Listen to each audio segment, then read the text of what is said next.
par de anuncios como siempre.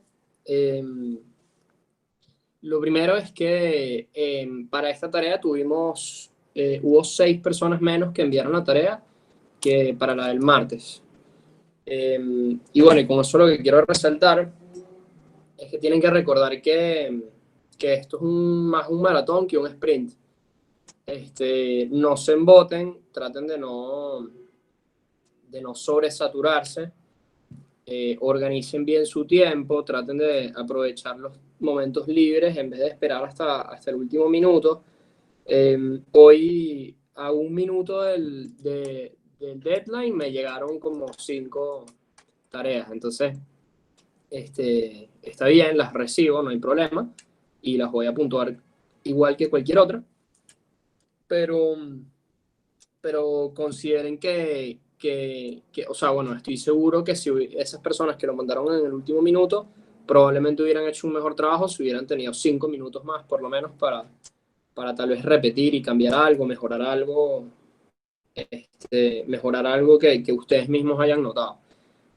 La otra cosa es que si me lo mandan muy tarde, para mí es difícil darles un buen feedback, y que eso los ayude para la próxima vez, porque bueno, simplemente ya cuando está justo antes de empezar la clase, ya yo no tengo mucho tiempo para estar revisando tantos.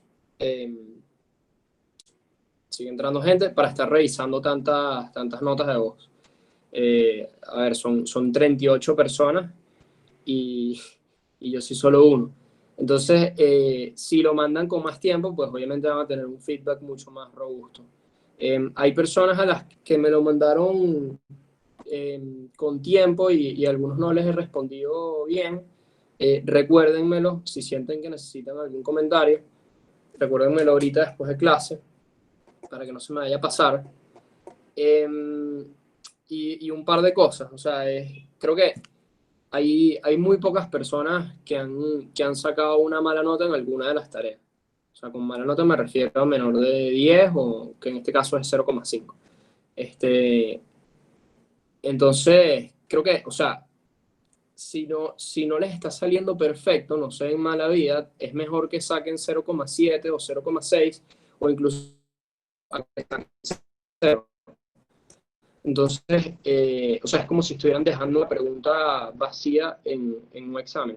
Obviamente que yo les recomiendo esto no es bueno para mí, porque ahorita voy a recibir más tareas medio incompletas y las voy a tener que escuchar igual, pero es una recomendación para ustedes. No es en nada sobre la mesa, no es en puntos sobre la mesa, porque todo eso va sumando poco a poco hasta el final. Em, con lo de que esto es un maratón y no un sprint, también me refiero a que todavía están a tiempo. O sea, si comenzaron en un sprint, si comienzas mal, ya perdiste el chance. Pero en realidad, hasta ahora, independientemente de lo que hayan sacado en cualquiera de las tareas, todavía todos tienen la oportunidad de sacar 20 en esta parte de la materia y también tienen la oportunidad de sacar 20 en los quizzes y en los parciales. Entonces, no, para las personas que no han enviado todo o que de repente han sacado alguna mala nota, no se sobrepreocupen, traten de mejorar. Si no entienden algo, me escriben y poco a poco eso se va mejorando y sepan que todavía, incluso ya a 2 semanas del semestre y 4 tareas, todavía están a tiempo de sacar 20 y reventar la materia. ¿Qué otra cosa? Hay 5 personas que todavía no han enviado ninguna tarea. Les voy a dar un mulligan de o sea, esto es único, esto no va a volver a pasar. Pueden enviarme tarde cualquiera, la que ustedes elijan, cualquiera de las 3 tareas que no han enviado. Esto es solamente para las personas que no han enviado ninguna. Si eres una de las 5 personas que no han enviado ninguna tarea, están a tiempo de mandarme, elegir alguna de las que les parezca más fácil y enviármela a destiempo. Eh, eh, y si alguna de esas 5 personas o alguna de las demás personas que no han mandado las 3 tareas tienen alguna duda muy fuerte o les cuesta mucho algo en inglés o el lenguaje, lo que sea, no duden en escribirme con alguna duda específica o alguna duda general. O sea, no les dé pena, no les dé pena porque todavía están a tiempo y yo estoy aquí para ayudarlos. ¿Qué les iba a decir? Bueno, ya más sobre el contenido. Hubo como como un desajuste argumentativo para algunas personas entre el corto y el largo plazo. Es normal que les pase esto, es normal que se confundan entre las determinantes del tipo de interés a corto plazo y de la tasa de interés a largo plazo, sobre todo porque en clase nada más hemos hablado prácticamente del corto plazo. O sea, el tema 1 es corto plazo y ya en un par de semanas, cuando terminemos tema 1 y pasemos a tema 2, es que vamos a comenzar a hablar con mayor detenimiento del largo plazo y el mediano plazo ya con más profundidad. Entonces, y con mediano y largo plazo me refiero a que todas las variables se van convirtiendo en flexibles, o sea, precios flexibles, etcétera, depreciación del tipo de cambio, etcétera. Entonces, bueno, no se mala vida con eso. Igual la recomendación que les hago, en el Drive hay una carpeta de donde están los libros, y en esos libros hay uno que es el Finstra, que está en el capítulo 2, 3 y 5. El capítulo 5 es balanza de pagos. Si alguien tiene problemas con eso, consulten el capítulo 5. Pero el 2 y el 3 hablan de las diferencias en la determinación del tipo de cambio. A corto es el capítulo 2 y a mediano o largo plazo el capítulo 3. Y muchas de las inferencias eh, que distinguen entre la determinación del tipo de cambio a corto y mediano y largo plazo, también son válidas para el tipo de interés, para la tasa de interés. Entonces, si alguien tiene alguna duda con las diferencias en la determinación de algunas de estas dos variables, a corto versus largo plazo, consulten el Finstra, capítulo 2 y capítulo 3. No les estoy diciendo con esto que se lo tienen que leer completo, los dos capítulos, porque son bastante largos y hay partes que no son relevantes para la clase, aunque si a alguien le provoca leérselo y aprender más, buenísimo. Pero sí, o sea, si tienen alguna duda puntual sobre eso, sobre las diferencias entre corto y largo plazo, consulten el Finstra. Capítulo 2 y 3, repito. ¿Qué más? Ok, bueno, esto ya está más relacionado al contenido y lo quiero hacer en la pizarra. Este, Antes de pasar la pizarra, les quiero presentar a alguien. Em, Siento que está yendo muy bien la clase, pero yo después de este semestre ya no puedo seguir dando clases. Me gustaría que la dinámica continuara, que no se perdiera. Y además, bueno, me gustaría tener algún tipo de ayuda. Ahorita que les estoy dando como un apoyo mucho más personal, me gustaría tener a alguien más apoyándome con eso, y que les pueda responder más dudas de las que yo puedo. Entonces, vamos a estar contando, no va a ser un preparador formal en el sentido que no vamos a dar preparadurías, pero vamos a estar contando con Diego Santana. Diego, creo que está conectado. Diego, si puedes poner el video. Sí, sí. Acá. ¿Está bien? Sí, sí. Preséntate y Claro. háblales más o menos de quién eres y qué vas a estar haciendo. Dale. Bueno, yo soy estudiante de economía, lógicamente.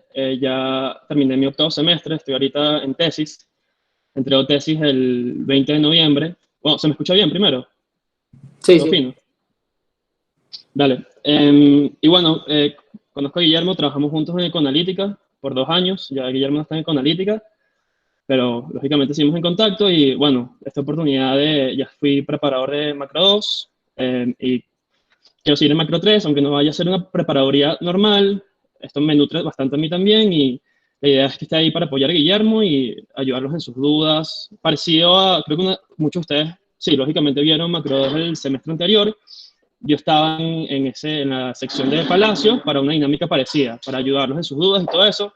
Me gustaría que una vez que entre de tesis, mi dinámica con Guillermo sea un poquito mayor y apoyarlo más que lo que hice en Macro 2, pero va a ser algo bastante fuera de lo normal, dadas las circunstancias que también son bastante fuera de lo normal.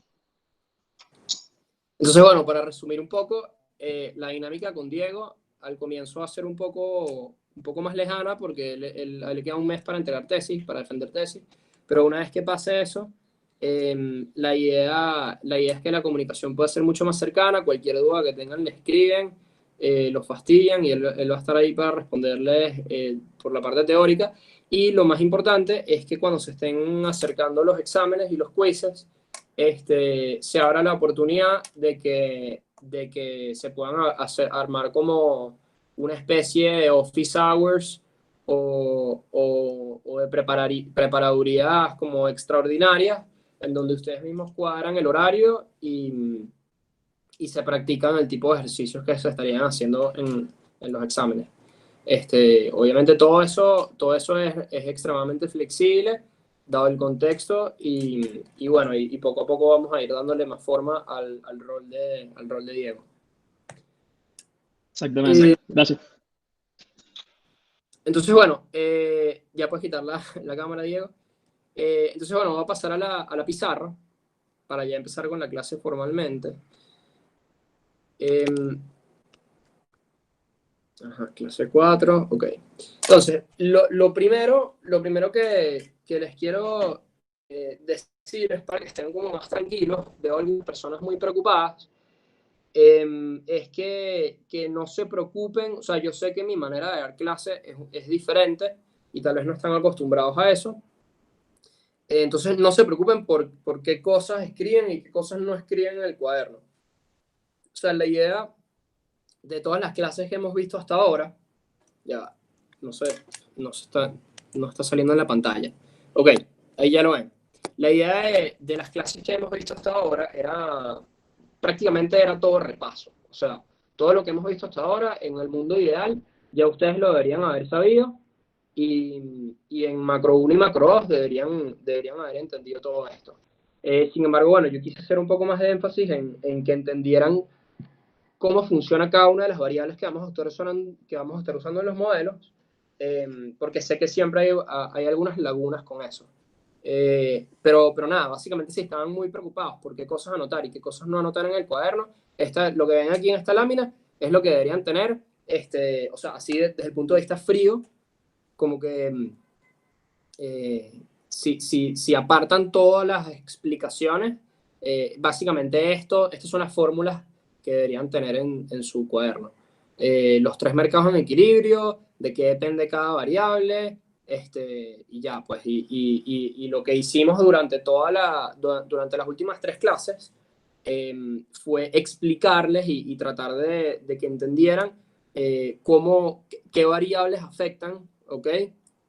¿Qué variables afectan a cada una de las variables qué factores afectan a cada una de las variables más importantes del modelo? O sea, de qué depende el consumo, de qué depende la inversión, de qué depende el gasto, de qué depende las exportaciones netas, de qué depende el flujo de capitales, cómo funciona eso de la demanda de dinero. Entonces, el punto de todo el tema que estuvimos revisando hasta ahora es como el background, es como toda la teoría subyacente que está implícita en los modelos que vamos a estar viendo.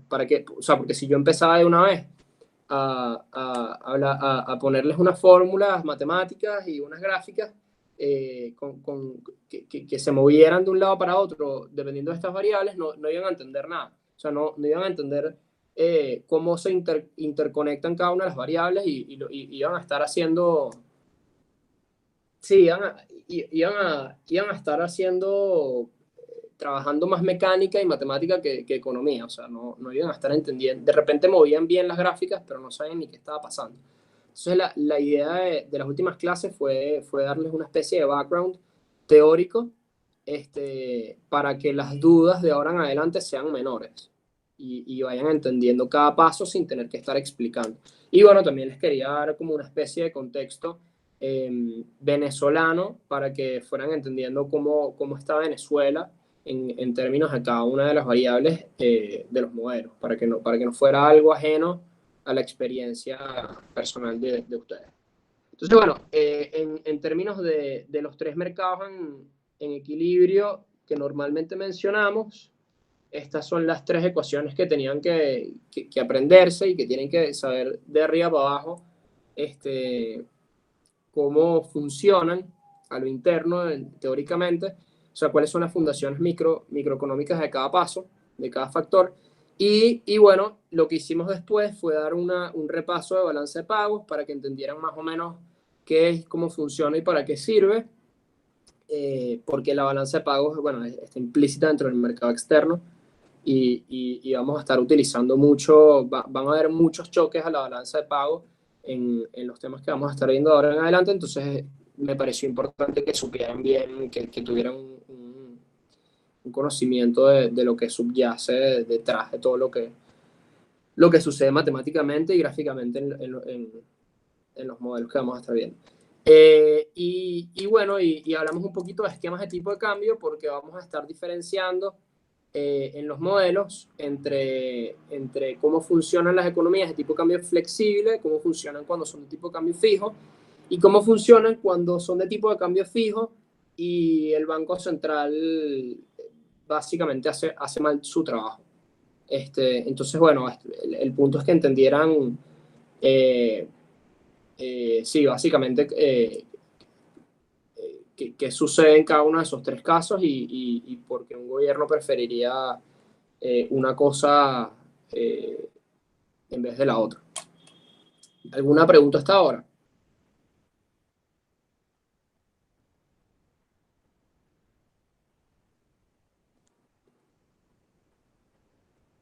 Ok, ok, no hay preguntas. Otra, volviendo un poco a la tarea,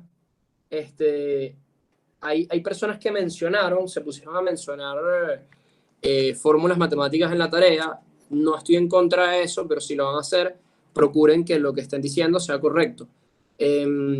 La diferencia entre la tasa de interés real y la tasa de interés nominal no es que la tasa de interés real es la tasa de interés nominal menos inflación. No digan eso, no digan eso porque no es verdad. Utilicen la fórmula que usamos en la clase anterior, en la que se quedó cortada, ¿ok? La fórmula sería 1 más la tasa de interés, ya, 1 más la tasa de interés entre 1 más la inflación menos 1, ¿ok? Es decir, si la tasa de interés es 20%, esto sería 1,2 si la inflación es 10%, esto sería entre 1,1 y bueno, y a eso le restan 1 y les da la tasa de la tasa de interés real, ¿ok? Entonces, bueno, tengan eso claro porque es un error muy común, y hasta algunos libros de texto cometen ese error. Obviamente, cuando la inflación y el rendimiento de la tasa nominal son números muy bajos, vamos a decir 1% o 0,5%, la diferencia entre usar la fórmula que está equivocada y usar la fórmula que es correcta no es mucha. O sea, cuando estamos hablando de magnitudes muy pequeñas, en verdad no, en la práctica no hay mucha diferencia, pero cuando vives en un país como Venezuela, donde los números son gigantes, y tratas de echar los números a ver cuál es la tasa de interés real, bueno, te das cuenta que si utilizas la fórmula mala, te daría algo así como que la tasa de interés real es menos 2 millones por ciento. Y eso no tiene nada de sentido porque eh, la tasa de interés real representa cuánto poder adquisitivo gana el dinero en el tiempo y el dinero no puede perder más de 100% de su valor. Es decir, la tasa de interés real nunca puede caer por debajo de menos 100%. O sea, si la tasa de interés real es menos 100%, es que el dinero pierde completamente su valor en el tiempo. Por ejemplo, si estamos usando un periodo de un año, la tasa de interés real, si la tasa de interés real es menos 100%, quiere decir que en un periodo de un año el dinero pierde completamente de su valor. Normalmente nunca llega al 100%, es muy difícil, o sea, para que llegue a menos 100% tiene que desaparecer el dinero prácticamente, tiene que no servir para nada. Y bueno, la realidad es que siempre, por lo menos mientras puedas pagar impuestos o puedas hacer cosas relacionadas al sector público con eso, sí, el dinero siempre va a mantener una porción de su valor. Entonces, es como una asíntota que tiende a menos 100% en hiperinflación, pero no necesariamente va a llegar. Ok, bueno, nada, eso me parecía importante dejarlo claro. Entonces, bueno, para comenzar con la clase, ya con el tema de esta clase, y esto está relacionado a algunas de las dudas que tenían por privado. Ah, bueno, otra cosa, con respecto a las dudas por privado. Yo siempre estoy disponible, bueno, a veces les voy a responder tarde, si me mandan algo muy tarde, les responderé el día siguiente, pero en general siempre estoy disponible, pero si tienen una duda que creen que les va, donde creen que mi respuesta va a ser informativa para el resto de la clase, no me escriban por privado, escribanlo en el grupo. Y así no tengo que estar respondiéndole la misma duda a distintas personas por privado. Entonces, bueno, la idea es que se use más el grupo para ese tipo de dudas que son más que todo teóricas. ¿Qué más? Ok, bueno, nada, empezamos con el tipo de cambio real.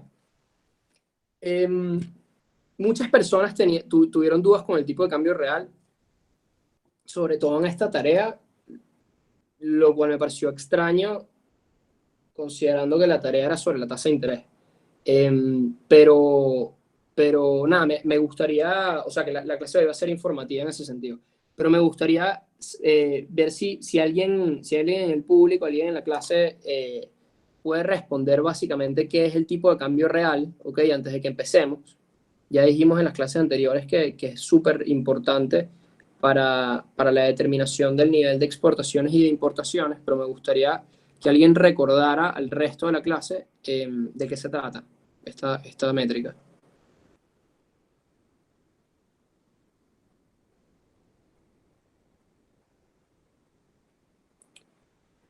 Pueden quitar el micrófono. Ok. Este, Sí, sí.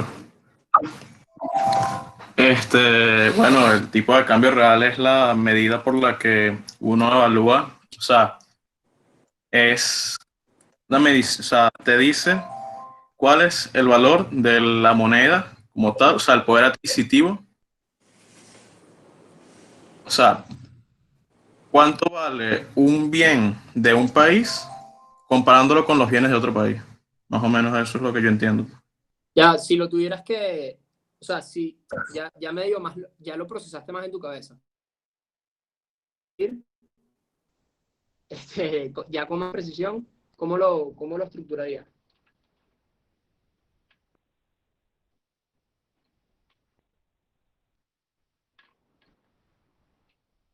Ok, por aquí nos dicen el precio relativo con bienes de otro país.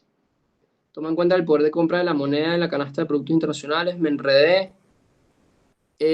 María Fernanda Delgado. ¿Te llamas María Fernanda Delgado? ¿O estás usando la computadora de otra persona? José Delgado, ok. El poder adquisitivo de una moneda frente a otra. Ok.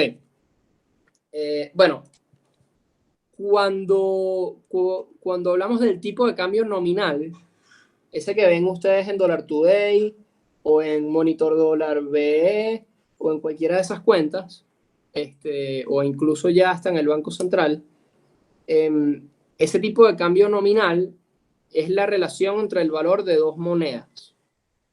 La moneda local y cualquier moneda en otra parte del mundo. Normalmente se utiliza el dólar como referencia porque el dólar representa la mayor parte de las transacciones en el mercado internacional. Entonces eso es lo que se utiliza como referencia. Pero perfectamente podríamos estar hablando del tipo de cambio nominal bolívar peso o bolívar real o bolívar yuan. Es realmente todo lo mismo. Es una manera de comparar el poder adquisitivo de una moneda frente a otra, como dijo Emiliano. Pero eso es el tipo de cambio nominal. Aquí estamos hablando del tipo de cambio real. El tipo de cambio real, ¿ok? Si el tipo de cambio nominal compara el valor de distintas monedas, el tipo de cambio real compara el valor de canastas de bienes, de distintas canastas de bienes. es el poder adquisitivo de un país frente a otro medido en términos de canastas de bienes. Entonces, como explicamos en la última clase, un ejemplo de esto sería, yo tengo una manzana en Venezuela, la vendo por bolívares en el mercado local, utilizo esos bolívares en el mercado internacional, en el mercado cambiario, para comprar dólares, y luego yo voy con esos dólares a Estados Unidos, por ejemplo, o cualquier otro país en el mundo, y utilizo esos dólares para comprar manzanas otra vez. Entonces, si no existieran rigideces o costos de transacción en el mundo o diferencia de productividad, es decir, si las poblaciones y las economías en todo el mundo fueran completamente iguales y no hubiera ningún costo de transacción, el tipo de cambio real debería ser 1. ¿Ok? En un mundo con paridad, ya, voy a escribirlo con la otra herramienta, en un mundo con paridad de poder adquisitivo,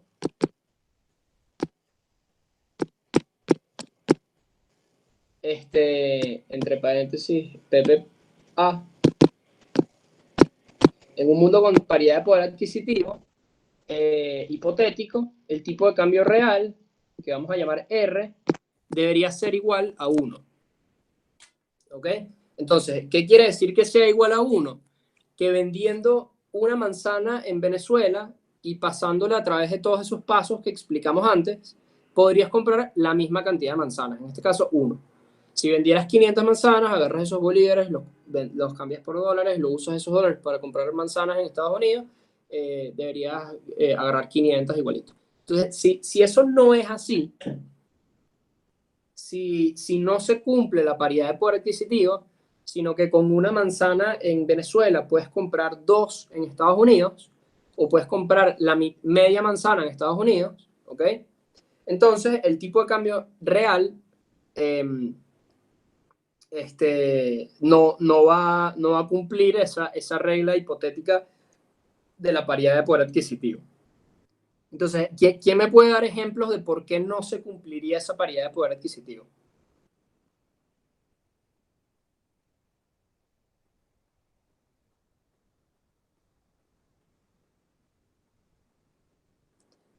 Hugo, eso es una muy buena pregunta, la vamos a responder dentro de un ratito. ¿Quién me puede dar algún ejemplo de qué factor podría interferir en la paridad de poder adquisitivo para hacer que el tipo de cambio real no sea 1? Ok, aranceles, buena respuesta. Si un país coloca aranceles, o sea, impuestos a la importación de bienes externos, entonces eso podría encarecer sus bienes, los bienes extranjeros en el mercado local, que una moneda sea más fuerte que la otra. Gustavo, ¿puedes explicar eso? ¿A qué te refieres con que una moneda sea más fuerte que la otra? Sí, profe, ¿me escucha? Sí. Sí, bueno, yo lo veo como el ejemplo de que Apple, un iPhone en Estados Unidos, es más barato que en Europa. Y es porque el euro es más caro en términos nominales que el dólar. ¿Estás seguro de que es por eso? ¿De que es porque el euro es más caro? No, no estoy seguro. Pienso que es por eso. No estoy seguro. Es decir, ¿por qué los europeos no comprarían sus iPhone en Estados Unidos y los importan? Si les sale más barato. Porque lo tienen a la mano en Europa, ¿no? Y porque generan ingresos Claro, pero en euros. o sea, si existe un diferencial de precios entre los iPads en Europa y en Estados Unidos, ¿por qué no hay un emprendedor que identifique esa oportunidad y se traiga 1 millón de iPads y los venda él por Amazon? No sé, pero me imagino que debe ser por algún tipo de problema legales que pueda existir con Apple, ¿no? Ok, pueden haber, La respuesta es que existen fricciones. Y esas fricciones pueden tomar una de 1 millón de formas. Las fricciones pueden ser legales, como mencionaron algunos, es decir, una prohibición a que, o un monopolio de que yo sea el único que pueda vender mis productos en otro país. Pueden haber restricciones. Otro tipo de restricciones legales son eso mismo, son los aranceles. Otro tipo de restricciones pueden ser, por ejemplo, ya no del tipo de legal, sino del tipo logístico, que para yo traerme todos esos iPads tenga que pagar los costos de importación, y esos costos de importación incluyen, si me lo traigo por avión o por barco, no solamente el costo de transporte, sino el costo tengo que pagar un seguro, tengo que pagar para tramitar algunos papeles en la aduana de Estados Unidos y luego unos papeles en la aduana de Europa. Entonces, bueno, pueden haber muchísimas fricciones que impidan que yo pueda resolver un arbitraje, una diferencia, que yo pueda aprovechar de un diferencial de precios, eso que llamamos arbitraje, para traerme un bien que está más barato en un lugar, y venderlo en otro lugar donde está más caro, y hacer dinero en el proceso. Sin embargo, esas fuerzas, esa identificación de oportunidades de arbitraje y el aprovechamiento de ellas, siempre van a estar presentes, ¿ok? A pesar de que no sean perfectas, a pesar de que no sean capaces de generar un tipo de cambio real igual a uno, siempre van a estar presentes.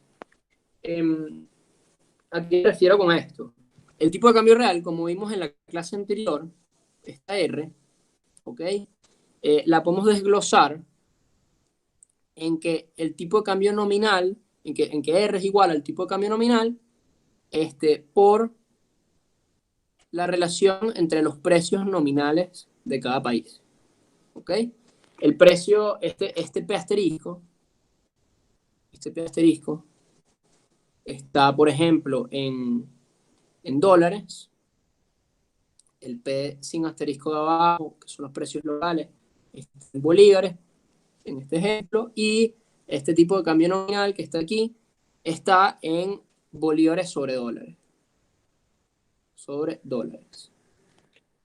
Entonces, si el tipo de cambio nominal, vamos a suponer que en Venezuela está en 400.000, que ya le perdí el hilo. Vamos a suponer que está en 400.000 el tipo de cambio nominal en el mercado, en el mercado libre, mercado flexible. Entonces, esos precios por los que vas a multiplicar esa relación van a ser los precios de, por ejemplo, una Nutella en Estados Unidos, y los precios de abajo van a ser los precios de la Nutella en Venezuela en bolívares. Entonces, ¿qué creen que pasaría si, o sea, vamos a suponer que la Nutella en Estados Unidos cuesta $5, ¿ok? Y el tipo de cambio nominal es 400.000 bolívares por dólar. ¿Cuánto creen ustedes que debería ser más o menos el precio en Venezuela de esa Nutella en bolívares?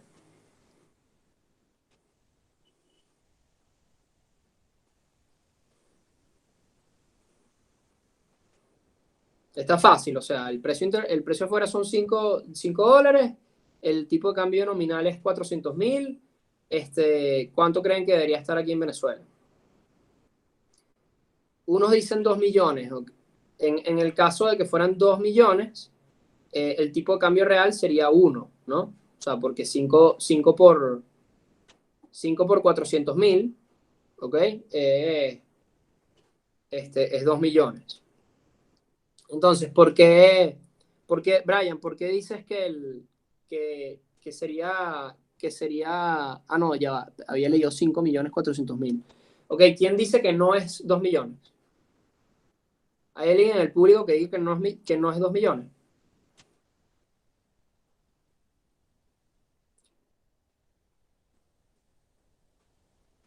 O sea, ¿por qué yo, como venezolano, compraría una Nutella en $5 y haría, o sea, incurrirían todos los costos de tiempo, logística, financieros que implican esa importación, porque yo haría eso para venderlo por lo mismo.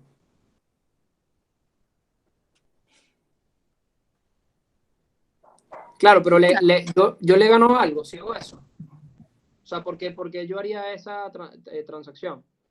Profe, ¿me escucha? Sí, sí. O sea, por eso yo puse ahí que más que 2 millones, porque, o sea, si en Estados Unidos cuesta $5 y el tipo de cambio está en 400.000, serían 2 millones, o sea, no le estoy ganando nada, ¿no? Y si me lo estoy trayendo, por eso digo que debería ser más de 2 millones, ¿no? Ok, ajá, pero porque, o sea, en la práctica, ¿qué cosas afectan ese margen? Además de, Ah, bueno, no que sé. dinero. Ok, Cosas yo pienso que ya habría que agregarle los costos de importación, costos agregados que estén de traer en este caso la Nutella para Venezuela, más el margen de beneficio que la persona le quiera disponer al producto. Ok, ¿qué pasa si estamos en 2017? Venezuela no sabe lo que es una Nutella, tiene años sin ver una Nutella por distintos factores, y yo me traigo una Nutella por $20. ¿Ok? La vendo acá, no la vendo a 2 millones, sino que la vendo a 8 millones de bolívares. ¿Ok? Yo voy a poder vender ese producto.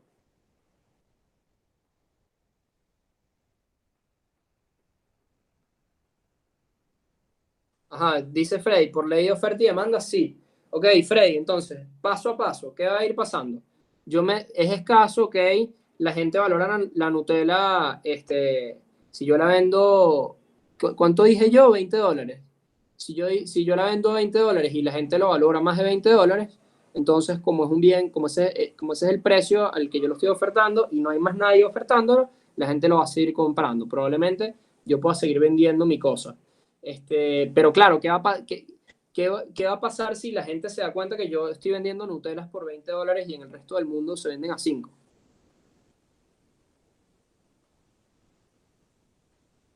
Además de que me acusan de especulador y me vendan preso.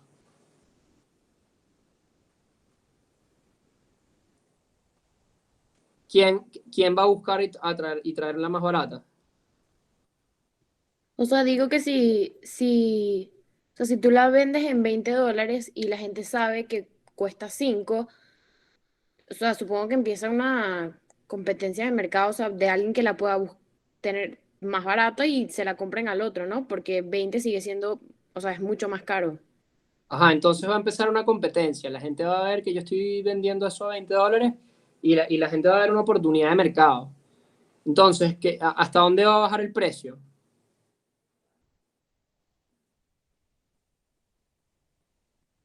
¿Hasta dónde va a llegar el precio de la Nutella? Yo me la traje en 20. ¿Hasta dónde va a llegar?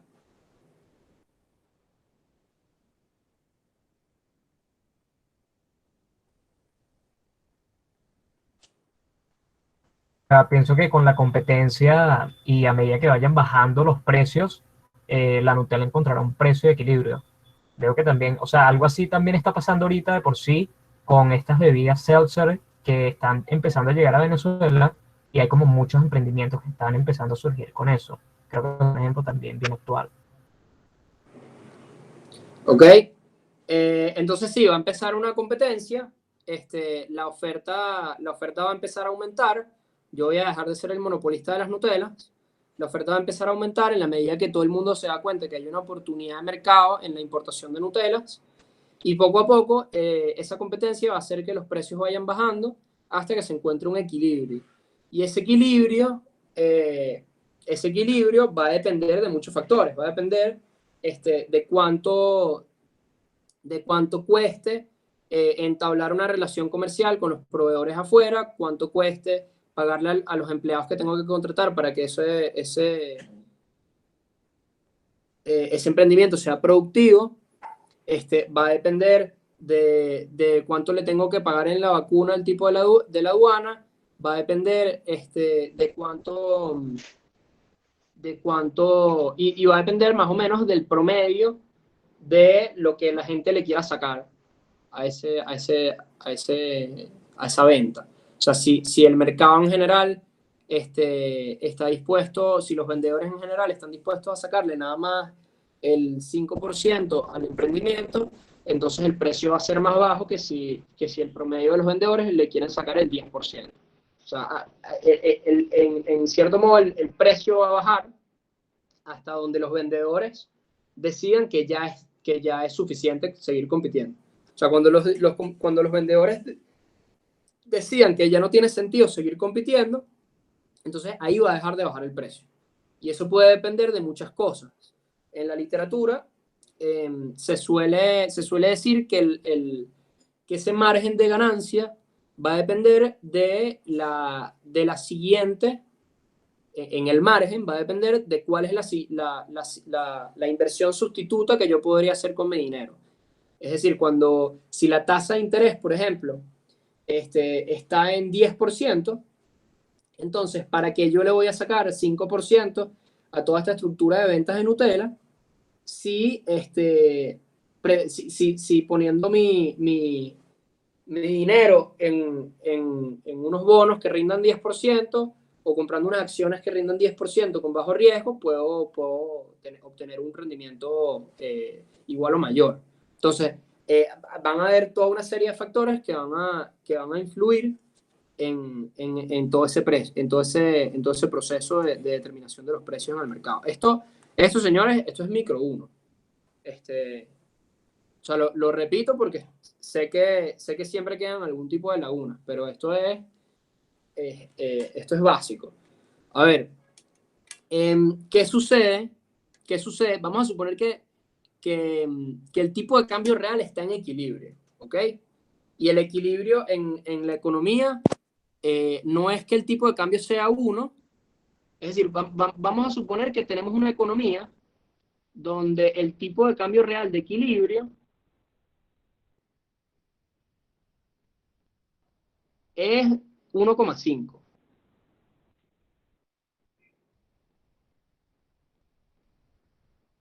O 1,2.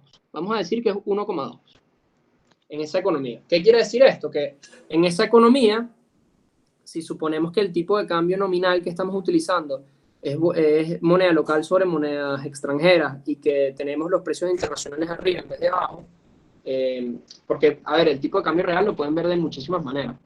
Imagínense, ok, en Venezuela nosotros cuando hablamos del tipo de cambio nominal, hablamos de una relación bolívar-dólar. Es decir, tantos bolívares para comprar un dólar. Pero en Estados Unidos lo hacen al revés. O en Europa, de repente lo pueden hacer al revés. Es en vez de cuántos euros necesito yo para comprar un dólar, utilizan una relación cuántos dólares necesito yo para comprar un euro. Que en el caso del euro, no sé en cuánto está ahorita, pero normalmente es algo así como 1,3. El pound, por ejemplo, la libra esterlina, llegó a estar la última vez que yo hice ese cambio, hace muchísimos años, 1,6. Necesitaba 1,6 dólares para comprar una libra. Entonces, en ese caso, los londinenses, los ingleses, están viendo la relación al revés. No cuántas libras necesito para comprar un dólar, sino cuántos dólares necesito para comprar una libra. Y en este caso, la fórmula es al revés. Sería E por P sin asterisco entre P asterisco. Pero en ese caso la E que estaría usando sería el inverso, ¿no? Pero bueno, ya eso no viene mucho al caso. Eso se los digo porque en Venezuela, cuando hablamos del tipo de cambio real, decimos que como nosotros usamos una relación bolívar-dólar, lo tenemos volteado distinto como los países desarrollados. En nuestro caso, cuando hay una sobrevaluación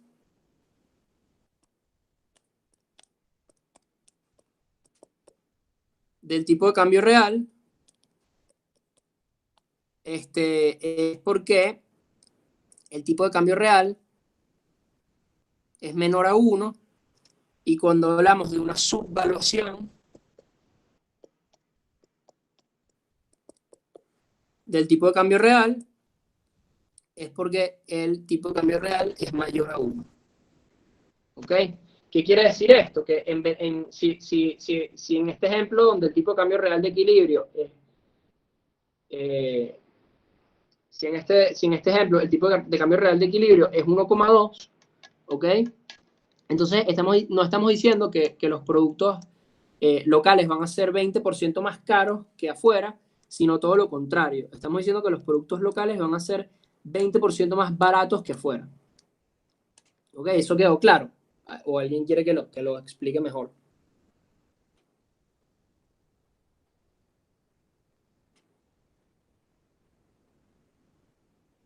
Si puede repetirlo mejor. Ok. Si el tipo de cambio real es igual a 1, hay paridad de poder adquisitivo. ¿Ok?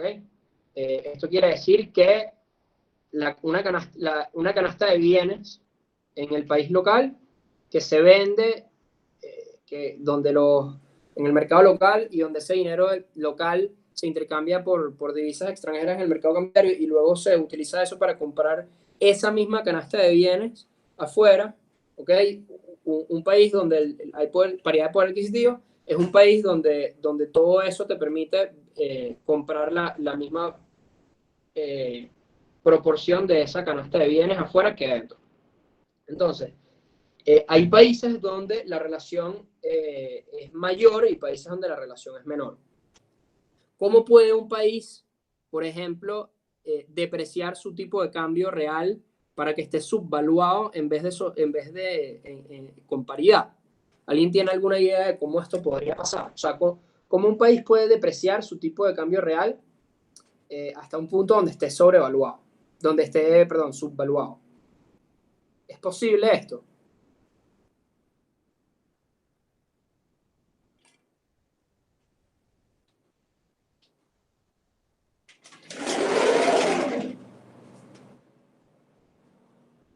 Sí, bueno, no sé si, o sea, es el caso específicamente de China. Yo creo que ellos, de por sí ellos mismos deprecian su moneda, pero no sé si estaríamos hablando de algo real o nominal. Creo que es algo nominal, pero no sé si venga el caso. Ok, ¿qué pasa?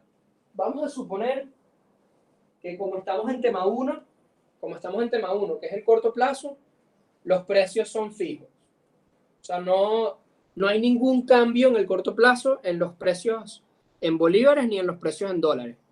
Pero puede haber un cambio en el tipo de cambio nominal si el Banco Central, por ejemplo, dice que tiene un tipo de cambio fijo y lo devalúa.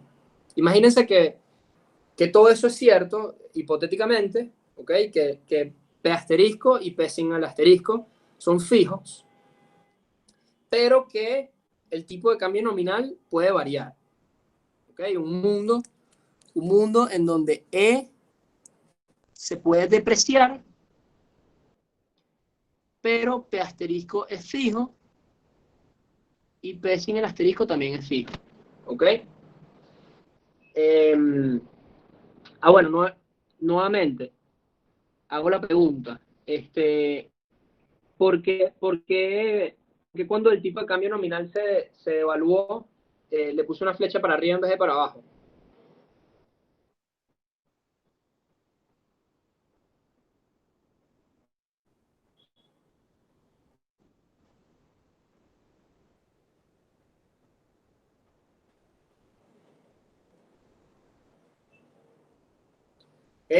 ¿Alguien?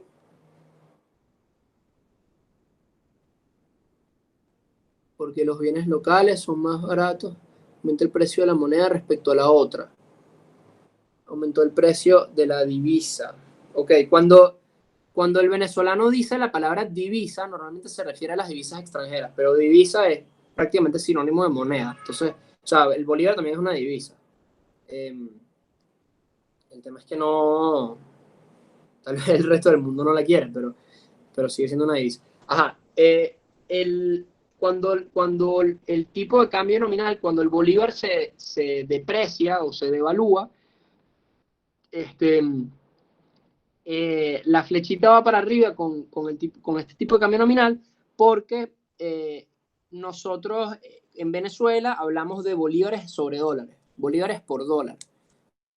¿Okay? Entonces, cuando cuando el tipo de cambio pasa de 400.000 a 500.000, ¿ok?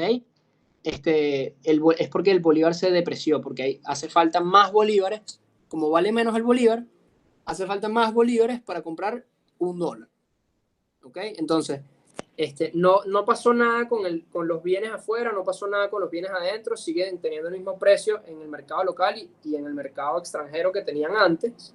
Lo único que cambió en este caso fue que el precio del dólar en el mercado local pasó de 400.000 a 500.000. ¿Okay? Entonces hay una flechita para arriba, porque 500.000 es más alto que 400.000. Entonces, esa depreciación del tipo de cambio nominal, cuando los precios locales y los precios internacionales son fijos, porque se supone que en el corto plazo eso es así, exacto, como dice Brian, harían falta más bolívares para comprar la misma cantidad de dólares que antes. Entonces, como en el corto plazo decimos que los precios son fijos, entonces una depreciación o una devaluación del tipo de cambio nominal genera también una depreciación del tipo de cambio real. ¿Qué pasa en un país cuando el tipo de cambio real se deprecia? ¿Okay? Supongamos que en este caso pasa de 1, el tipo de cambio real pasa de ser 1, unitario, PPA, pasa de 1 a 1,2. ¿Qué pasa con ese país? ¿Hay algún choque en algún lado?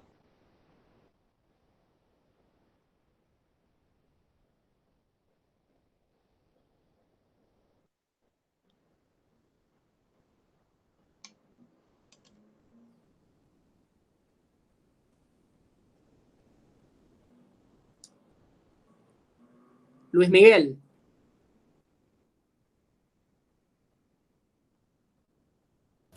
Sí, profesor. Ajá, ¿qué pasa si el tipo de cambio real se deprecia en un país?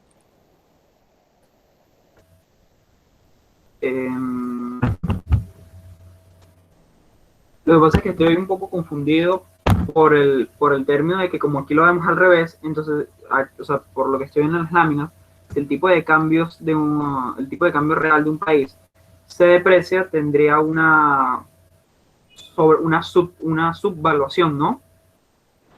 Ya, vamos a volver acá. Okay, nos devolvemos una página a las notas de la clase anterior. ¿Qué variables afecta el tipo de cambio real? ¿Dónde importa endógenamente? ¿Qué variables se ven afectadas por el tipo de cambio real?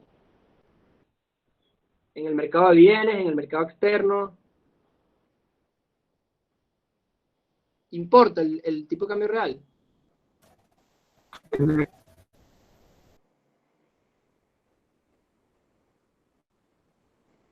Luis Manzano.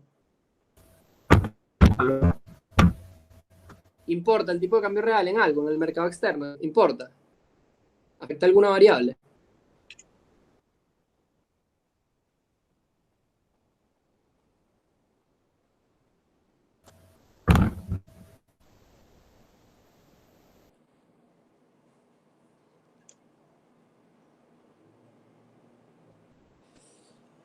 A ver. Aló, permiso, profesor. Ajá. Luis. Aló. No estoy muy seguro, pero leyendo lo de la fórmula, veo que aquí en las exportaciones, ese es el tipo, o sea, lo que es el E, que es el tipo de cambio nominal, Ajá. por la relación, o sea, sí lo afecta el tipo de cambio real, pero no estoy muy seguro cómo lo afecta, o sea, cómo es la relación, si es positiva o si es negativa. Ajá. ¿Qué pasa? Vamos a situarnos en Venezuela. ¿Ok? Importaciones. Vamos a ver primero las importaciones. ¿Qué pasa en Venezuela si los precios... Esto va a ser difícil de imaginar, pero supongan que en Venezuela los precios no cambian en bolívares. Imagínense una Venezuela hipotética donde los precios en bolívares no cambian. ¿Ok? Y imagínense que hipotéticamente los precios en el resto del mundo tampoco cambian en dólares, o en euros, o en yuanes, o en lo que sea. Entonces, en ese mundo hipotético, el tipo de cambio nominal, bolívar-dólar, está en 400.000. Ahora supongan que subió a 500.000. Ahora necesitas, en vez de 400.000 bolívares para comprar un dólar, necesitas 500.000 bolívares para comprar un dólar. ¿Qué va a pasar con las importaciones?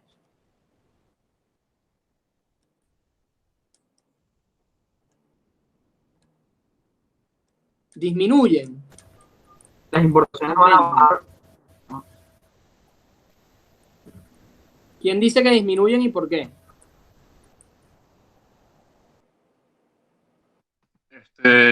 Yo pienso que disminuyen porque si aumenta el precio de adquirir una divisa, ¿Ok? eso afecta la demanda de la divisa, o sea, aumenta, como quien dice, la gente empieza a demandar menos la divisa Ajá. porque es más cara, y si la gente como demanda esa divisa para poder comprar bienes del exterior e importarlos, entonces esto terminaría reduciendo las importaciones, pues. O sea, si la Nutella cuesta $5 en Estados Unidos, ¿ok? Eso equivale a, cuando el tipo de cambio estaba en 400.000, equivalía a 2 millones de bolívares. Si el tipo de cambio sube a 500.000, entonces ahora no me va a costar 2 millones de bolívares, sino que me va a costar 2.500.000 bolívares. Una Nutella, pote de Nutella. Entonces, ¿qué creen que ustedes que pasaría con la cantidad de Nutellas que compran los venezolanos si el precio de la Nutella pasa de 2 millones a 2.500.000? Pues se reducen. Entonces, ¿cómo afecta el tipo de cambio real a las importaciones? Cuando el tipo de cambio real se deprecia, es porque los productos locales se hacen más baratos que los productos extranjeros. Y los productos extranjeros, a su vez, se están haciendo más caros que los locales. Pues se produciría una reducción de la importación, ¿no? Entonces, exactamente. Entonces, cuando hay una depreciación, cuando el tipo de cambio real, cuando el tipo de cambio real aumenta, entonces las importaciones se van a hacer más caras. Y como se van a hacer más caras, van a caer. ¿Okay? Asumiendo que los precios locales no subieron, que los precios de afuera no cambiaron tampoco, que no pasó nada. Lo único que pasó fue un cambio en el tipo de cambio nominal. ¿Y qué va a pasar con las exportaciones? ¿Qué pasa si yo soy un vendedor de camarones o de ron? Yo soy un vendedor de ron, ¿ok? Venezolano. Vendo ron venezolano y el ron venezolano, en vez de tener un precio en dólares, tiene un precio en bolívares. Y ese precio es 1 millón de bolívares. Entonces, ¿qué va a pasar si yo vendo ron venezolano a 1 millón de bolívares y el tipo de cambio nominal pasa de 400.000 a 500.000? ¿Qué va a pasar con mis exportaciones de ron al resto del mundo? Van a aumentar. ¿Por qué? Porque si disminuye el precio de las importaciones, si aumenta el precio de las importaciones, pues para compensar esa pérdida por el lado de las importaciones, las exportaciones van a subir y van a equilibrar la balanza de pago. ¿Ok? Más o menos. ¿Alguien que no sea José? Ajá, Gustavo dice porque las exportaciones serían más baratas. ¿Por qué serían más baratas? Brian dice que se hacen menos competitivas. Hay una discrepancia ahí. Profe, porque si las importaciones se hacen más caras, las exportaciones por lo tanto tienen que hacerse más baratas. ¿Aló?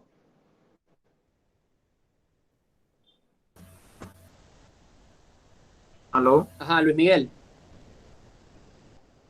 O sea, yo no lo estoy viendo por las importaciones, la relación de las exportaciones con importaciones, sino con el tipo de cambio. Porque al aumentar mi tipo de cambio, o sea, para el resto del mundo yo soy más barato, porque tengo que entregar menos dólares o menos moneda extranjera para pagar el mismo bien. Ok. Ajá, entonces mi producción es más barato. Ok, hubo un problema ahí con el internet. No sé si... Una cosa, yo no los estoy escuchando muy bien a ustedes. ¿Ustedes me escuchan bien a mí? ¿Está claro o entrecortado? Sí, sí me escuchan bien. Bueno, perfecto.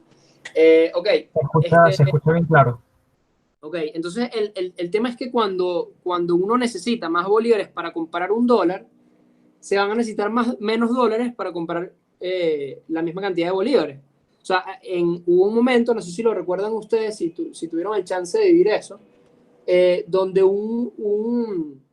como el dólar estaba tan caro en el mercado negro, como había tanta escasez de dólares, el precio del dólar en el mercado negro se había disparado tanto que un estadounidense podía venir a Venezuela con $100 y vivir como rico. O sea, tú podías vivir un mes en Venezuela, saliendo de fiesta, alquilando carros, o sea, alquilando un lugar, quedándote en un buen hotel. Podías hacer lo que quisieras con una cantidad muy baja de dólares, porque si los vendías en el mercado negro, donde el dólar valía mucho y donde el bolívar valía muy poco, este, eh, exacto, pues podías obtener una cantidad de bolívares extremadamente alta. Entonces, cuando el bolívar se hace más, cuando pierde valor, visto en términos de bolívares, el dólar está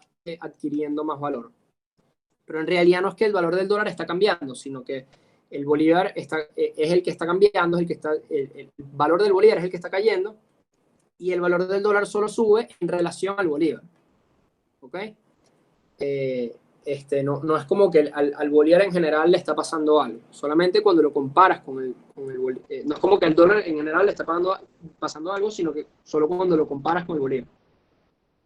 Entonces, si el RON cuesta 1 millón de bolívares, y eso se podría llamar una distorsión cambiaria. Sí, era una distorsión cambiaria, y ya más adelante vamos a ver por qué se dio esa distorsión cambiaria, pero básicamente era porque teníamos un tipo de cambio fijo, nominal, y el mercado, y ese tipo de cambio fijo estaba muy lejos del equilibrio, y en vez de vender dólares, vender reservas internacionales para satisfacer ese exceso de demanda cambiaria, el Banco Central no estaba haciendo nada y estaba dejando que el mercado estuviera insatisfecho. Entonces se creaba un mercado paralelo donde la demanda excedía la oferta y sobre todo bueno, hay un precio que es más cercano al equilibrio, un equilibrio donde el dólar era muy caro. Entonces sí, había una distorsión cambiaria. Pero sí, entonces cuando el bolívar se hace más barato, cuando pierde valor en relación a las monedas extranjeras, entonces se van a necesitar más bolívares para comprar dólares, y todos los bienes fuera de Venezuela denominados en dólares se van a hacer más caros para los venezolanos. Por eso vamos a poder importar menos de ellos. Y del mismo modo, o sea, la otra cara de la moneda es que cuando el bolívar pierde valor, y se necesitan más bolívares para comprar $1, entonces se van a necesitar menos dólares para comprar la misma cantidad de bolívares. Y entonces tú vas a poder comprar bienes cuyo precio está en bolívares en el mercado local, los vas a poder comprar con una menor cantidad de dólares. A menos que haya una discriminación de precios a la exportación, pero ya eso es otro tema. Entonces, en ese caso hipotético, aumentaría la exportación de ron o de camiones o lo que sea que produzca Venezuela, y disminuirían las importaciones. Pero ese es en el caso donde el tipo de cambio real solamente depende del nominal, porque los precios están constantes. ¿Qué pasa? ¿Qué creen ustedes que pasa si, o bueno, vamos antes de pasar al largo plazo, si las exportaciones aumentan y las importaciones caen, ¿qué pasa con las exportaciones netas? Volvemos a la lámina anterior. Si las importaciones caen y las exportaciones aumentan, ¿qué pasa con las exportaciones netas de un país? Aumentan. Sería positivo la variación. Ajá, ¿por qué?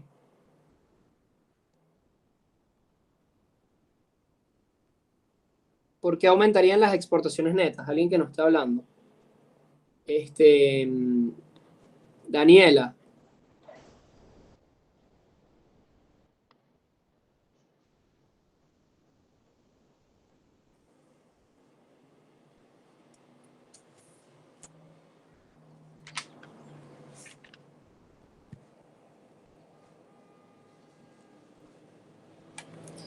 Ok, Daniela no va a responder. Michelle, ¿por qué cuando el tipo de cambio real se deprecia aumentan las exportaciones netas?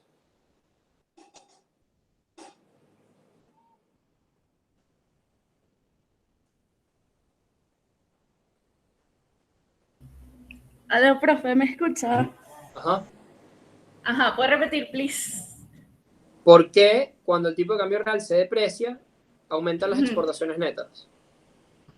Porque, ajá, como dijo Brian, exportaciones menos importaciones. Entonces, sí, o sea, la variación sería positiva porque si de por sí en la fórmula las exportaciones son positivas y está subiendo, esa variación es positiva. Y si te resta, que es, o sea, tipo, como las importaciones están con signito negativo, si bajan, está bajando más. Aunque yo en realidad cuando usted lo preguntó pensé que iba, o sea, a tener el equilibrio porque, ¿sabes? Si bajaba en igual proporción que subía, iba a estar en cero. Entonces no sé en realidad. Claro, pero fíjate que las importaciones restan en la cuenta Ajá. corriente. Entonces, no solamente está la cuenta corriente, no solamente está aumentando porque aumenta el número de exportaciones, sino que también está aumentando porque disminuyen las exportaciones. Disminuye Okay. el monto que se resta. O sea, pero no importa que sea en igual proporción. Bueno, las proporciones Por van a decirlo depender. así, pues. Las proporciones van a depender.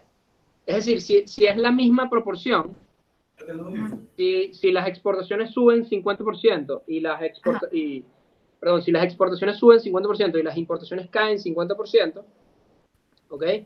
X se estaría duplicando Ya. y Q se estaría dividiendo por 0,5. Se estaría multiplicando por 0,5, o sea, se estaría dividiendo por 2.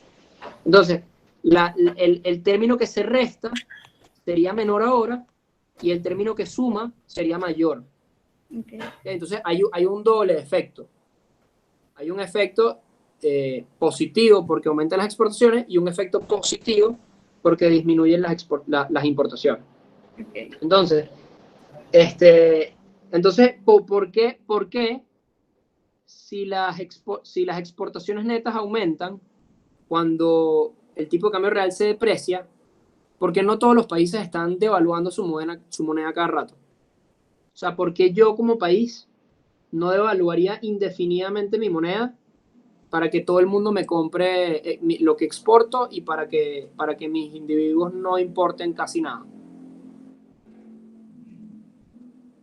O sea, si mi objetivo es maximizar la cuenta corriente, ¿por qué yo no haría eso? ¿Qué me impide hacer eso?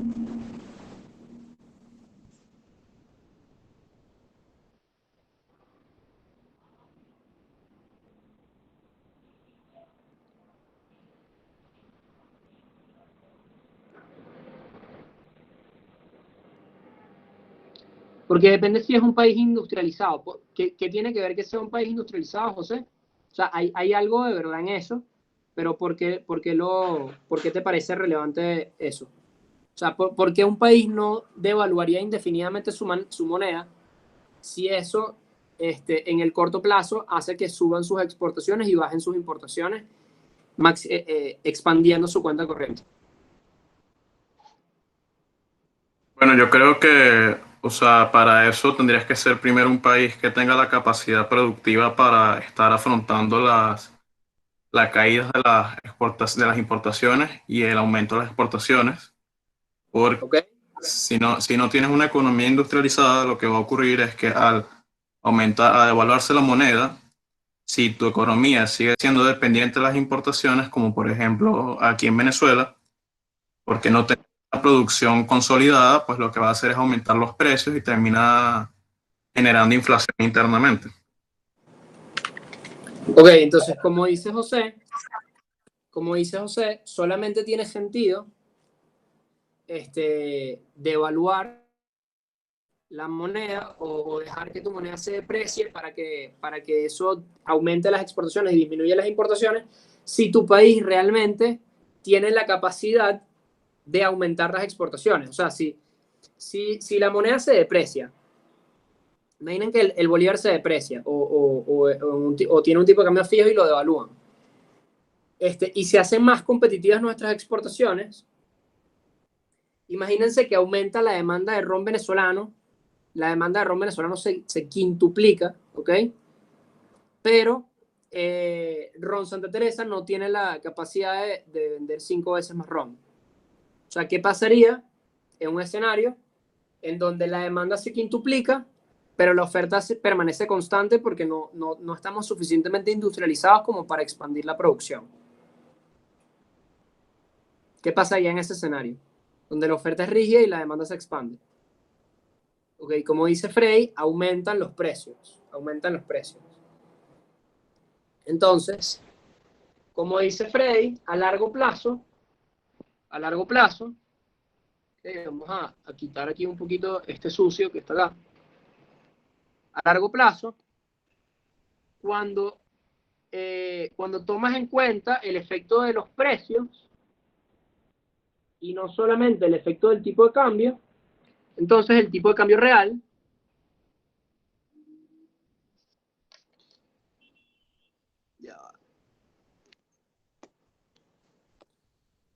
a largo plazo E por E por P asterisco entre P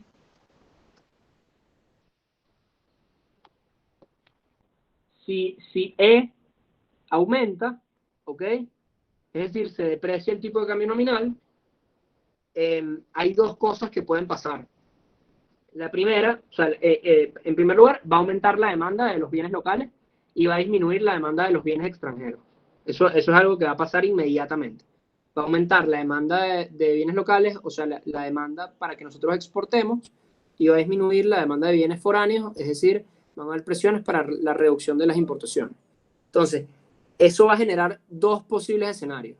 El primer escenario es que ese aumento de demanda pueda ser correspondido con una expansión de la oferta. O sea, que imagínense que en ese caso Santa Teresa tiene unos barriles ahí ociosos que los puede poner a trabajar y tiene una maquinaria de embotellamiento ociosa que la puede poner a trabajar y todo el supply chain, toda la cadena de valores, la cadena de oferta, la cadena de producción tiene un pedazo ocioso que se puede poner a trabajar. Entonces, en ese caso, está bien, aumenta la demanda, pero bueno, aumentamos nuestra producción y vendemos más. Ese es el primer escenario. El segundo escenario es que Santa Teresa no tenga esa capacidad ociosa, o partes de la economía venezolana no tengan esa capacidad ociosa, y como hay un choque de demanda y no hay choque de oferta, o no hay capacidad de responder con mayor oferta, entonces suben los precios. Entonces, en ese escenario, sube E,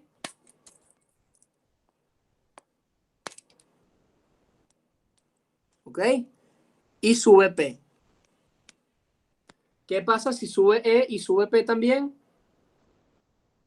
¿Qué pasa si aumenta el tipo de cambio y aumentan los precios a la vez? ¿Qué pasa con el tipo de cambio real?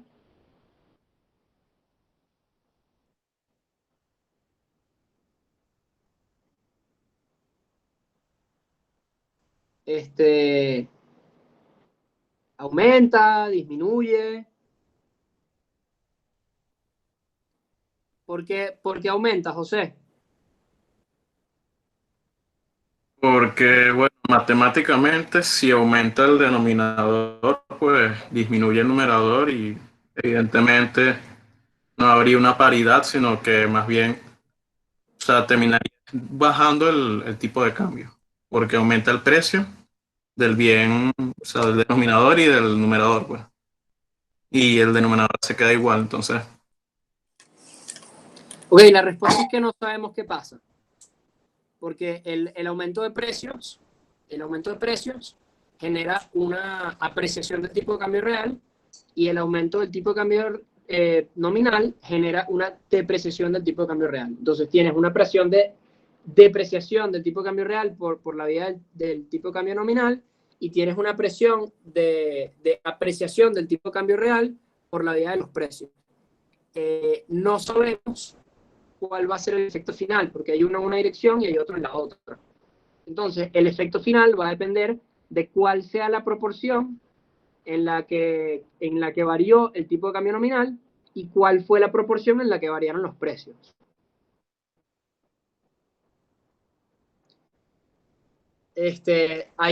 No es que hay tanto precisión como depreciación, sino que hay fuerzas que lo incentivan a apreciarse y fuerzas que lo incentivan a depreciarse. Depende de cuál sea mayor entonces, exactamente. Como dice ahí, lo que estamos haciendo, aquí se los vuelvo a escribir acá, ¿ok? Cuando esta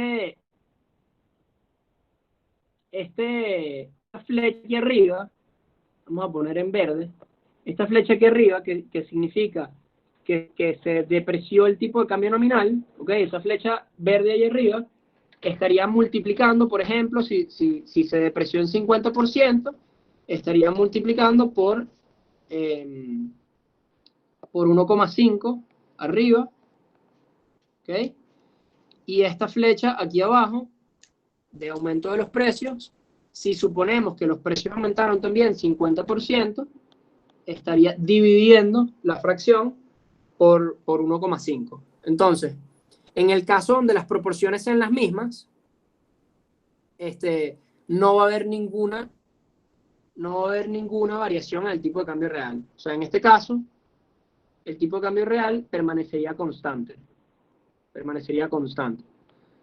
Entonces, si los precios son completamente flexibles y varían en la misma proporción de lo que varió el tipo de cambio nominal, por las presiones de demanda externa, entonces puede que el tipo de cambio real termine permaneciendo constante a fin de cuentas. Entonces, bueno, hay que tener mucho cuidado, como les digo, de qué es lo que pasa a corto plazo y qué es lo que pasa a largo plazo. Y a poco, yo pensé que en esta clase me iba a dar más chance de avanzar más, pero creo que nos estamos tardando un poco. Pero bueno, ya en la clase que viene deberíamos comenzar con el modelo y este tipo de cosas ya lo verían un poco más gráficamente. Creo que de manera gráfica es más fácil de entender.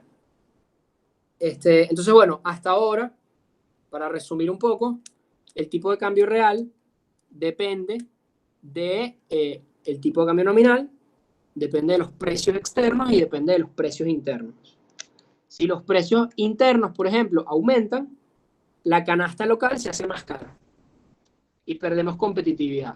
Y cuando perdemos competitividad, la gente demanda menos productos locales y nosotros demandamos más productos extranjeros. Es decir, si el tipo de cambio nominal permanece constante y los precios locales suben, entonces va a haber un choque en las exportaciones netas negativo, ¿ok? Porque vamos a ser menos competitivos, nuestros productos van a ser más caros, y entonces vamos a exportar menos productos y vamos a importar más productos. Eso sí, si los precios suben y ya. Pero si los precios suben y nosotros importamos más y exportamos menos, entonces eso va a generar un choque en la balanza de pago. Porque vamos a estar demandando más dólares para importar y el resto del mundo va a estar demandando menos bolívares para comprar nuestras exportaciones. Entonces, en ese caso, va a haber un choque a largo plazo, mediano plazo, más o menos. Se va a ir flexibilizando el tipo de cambio y ese choque en la balanza de pagos va a generar una reacción en el tipo de cambio. Es decir, si nuestros precios aumentaron y eso generó más importaciones, cuando nosotros demandamos más dólares, que antes, se va a depreciar el tipo de cambio nominal y entonces ese aumento del precio, de los precios locales, va a generar un aumento del tipo de cambio, es decir, una depreciación del tipo de cambio nominal, y poco a poco se va a ir estabilizando ese tipo de cambio real. Entonces, es importante que entiendan la retroalimentación entre ambas cosas. Ya para la clase que viene, el tema de la tarea es precisamente sobre el tipo de cambio real, el comercio internacional y la balanza de pagos. Entonces, ya ahí espero que después de esa tarea, ya eso les aclare un par de cosas.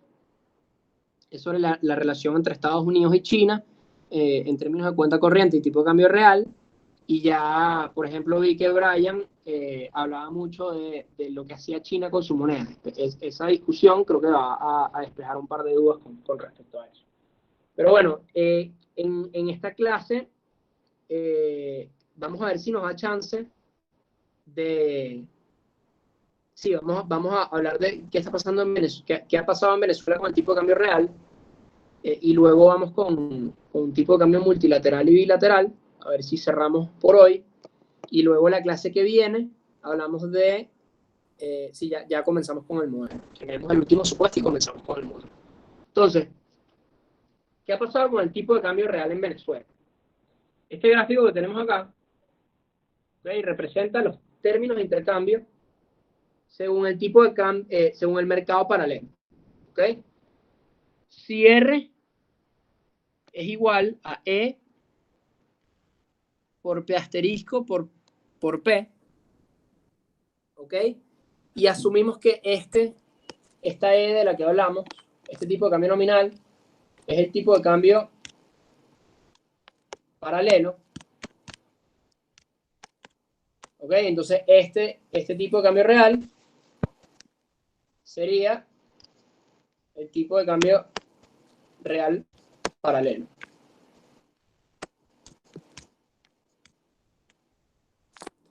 Entonces, en este caso, donde estamos hablando de Venezuela, o sea, bolívares sobre dólares, ¿qué significa?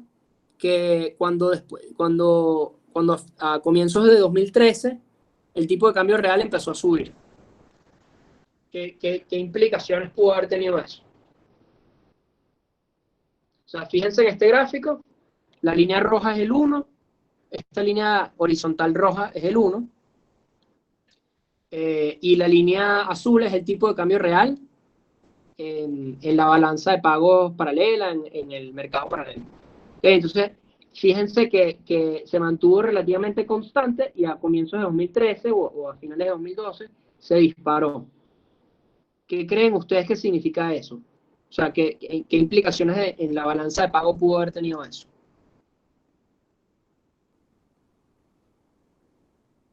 ¿Ok? Se abarató la canasta de bienes locales con respecto a la extranjera, comparado con la extranjera.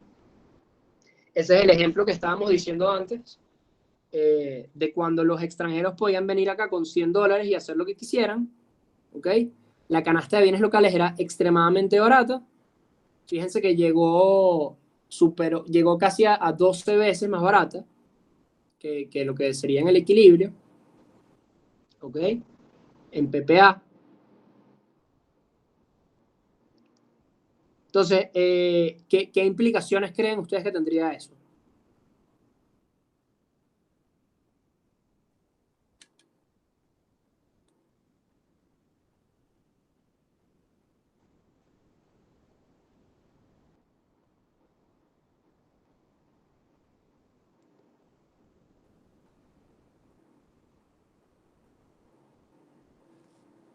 Ajá, en términos de importaciones, que habla Freddy, ¿qué significaría esto en términos de importaciones? Freddy dice que aumentaron. Freddy, ¿por qué crees que aumentarían?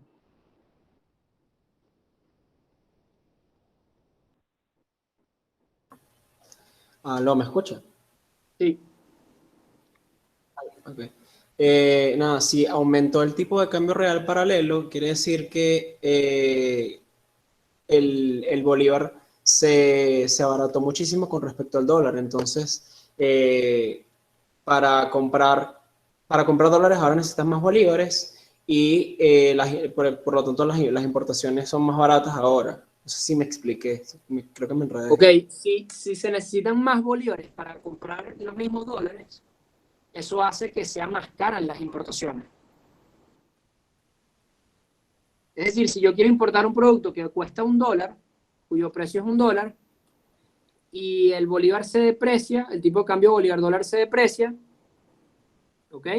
Eso quiere decir que yo ahorita voy a necesitar más bolívares para comprar los mismos dólares que me hacen falta para comprar ese producto que vale $1.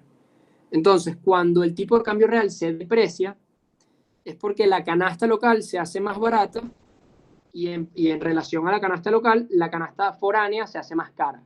Son dos caras de la misma moneda. ¿Okay? Los productos locales se hacen más competitivos en el mercado internacional y los productos foráneos se hacen menos competitivos se hacen menos competitivas en el mercado internacional. Entonces, en teoría, debieron haber subido las exportaciones y debieron haber subido las exportaciones y debieron haber bajado las importaciones. ¿Okay? Lo de las importaciones sí lo vimos. Las importaciones, no hay problema, Freddy, no hay nada mal. A ver, en teoría, las importaciones, que eso en la práctica se vio, debieron haber disminuido y en efecto disminuyeron bastante a finales de 2010, por ahí, 2011, las importaciones, 2009, entre 2009 y 2011 más o menos, las importaciones, no recuerdo en qué año eso, estaban cerca de $60.000 millones,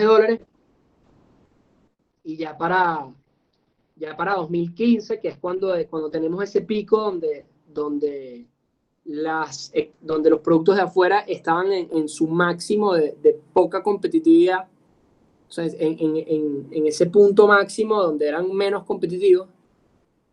Ya para 2015 las importaciones habían disminuido drásticamente. Creo que ya para ese entonces estaban en menos de $15.000 millones, cerca de 20.000, 15.000 millones de dólares.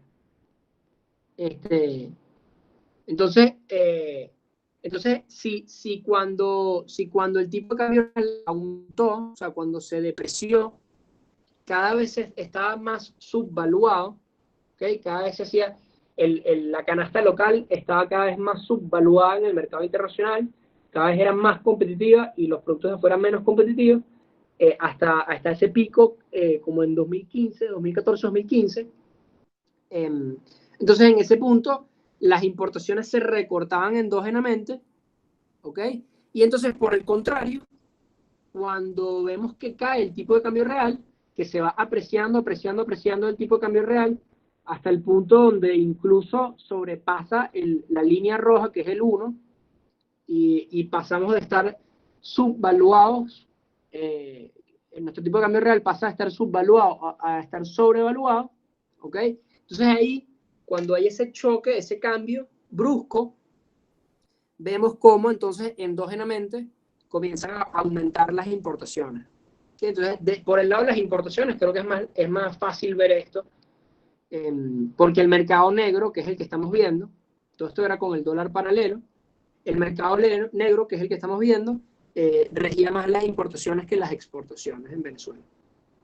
Entonces, cuando ven que esta montaña empieza a subir, esto coincide con una caída de las importaciones, y cuando el pico empieza a bajar, ¿okay? Esto coincide con un aumento de las importaciones privadas.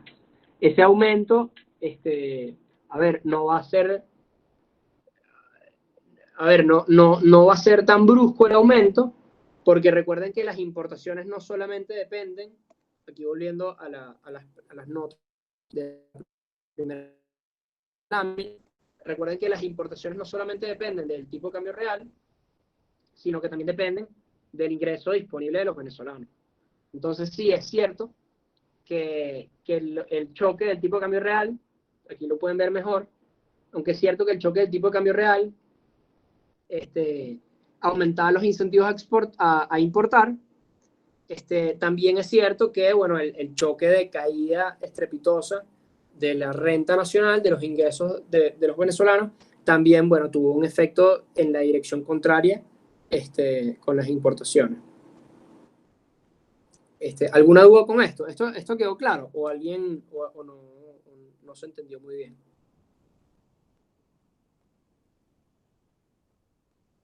¿Alguna duda sobre esta última explicación? ¿Todo bien? Ok. ¿Por qué se produjo este cambio? Podemos verlo en una clase donde hablemos ya más de la historia cambiaria de Venezuela, o probablemente ya en tema 2.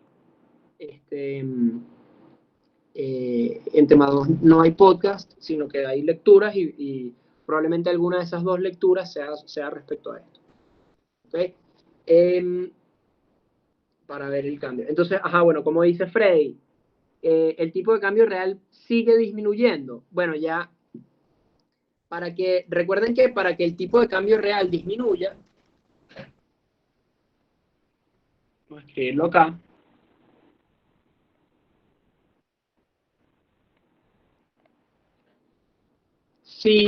recuerden que estamos en hiperinflación, ¿ok?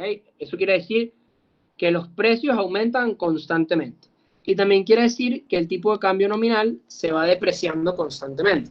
Entonces tenemos un caso, como el que habíamos visto antes, donde E sube y P sube. Y cuando E sube y P sube, no se sabe qué pasa con el tipo de cambio real. ¿De qué depende si el tipo de cambio real se aprecia o se deprecia? De si los precios suben en la misma proporción de lo que sube el tipo de cambio o no. ¿Ok?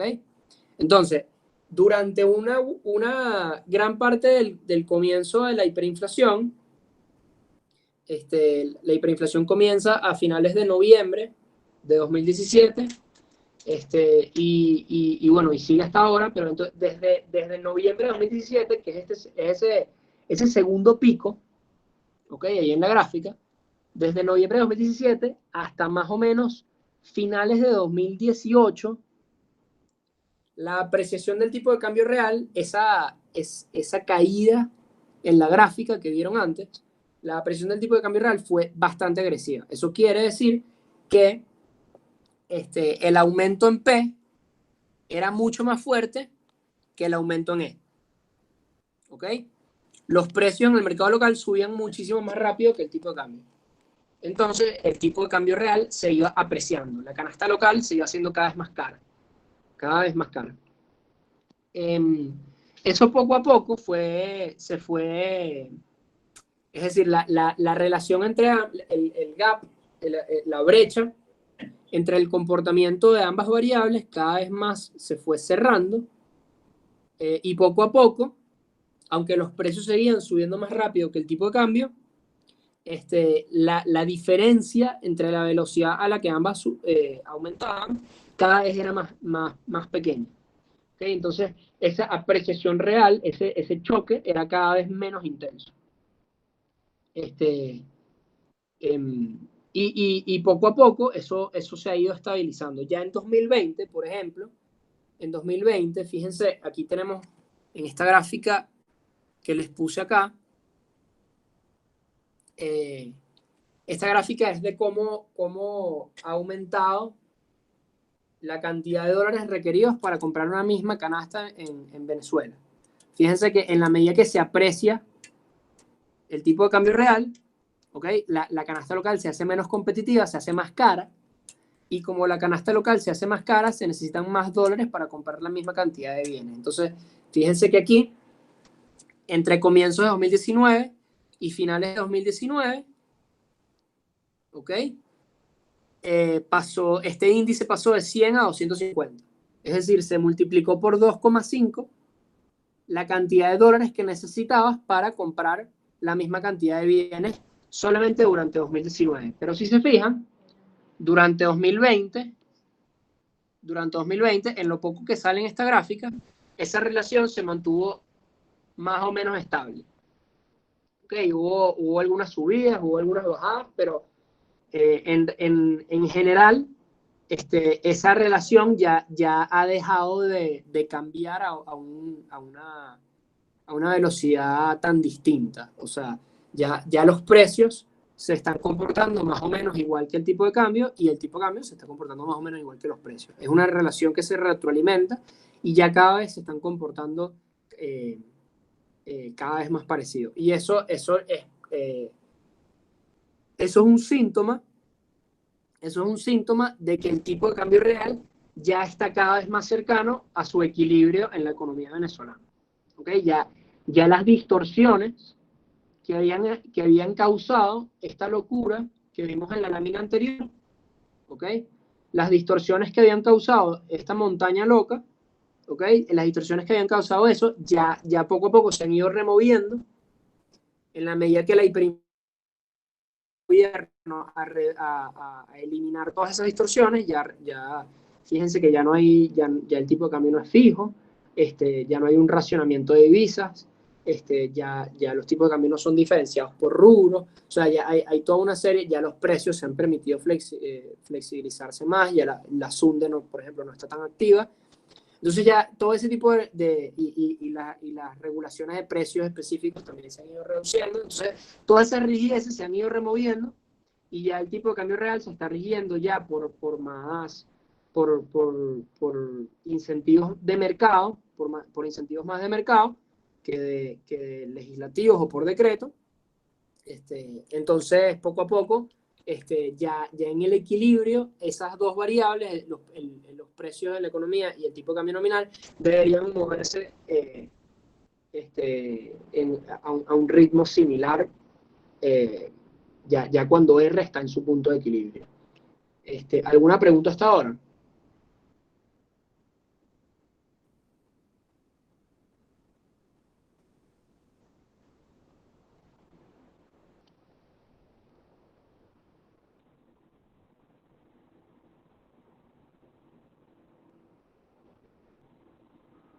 ¿Ok? O sea que ahora se está moviendo más proporcionalmente. Sí, ahora se está moviendo más proporcionalmente.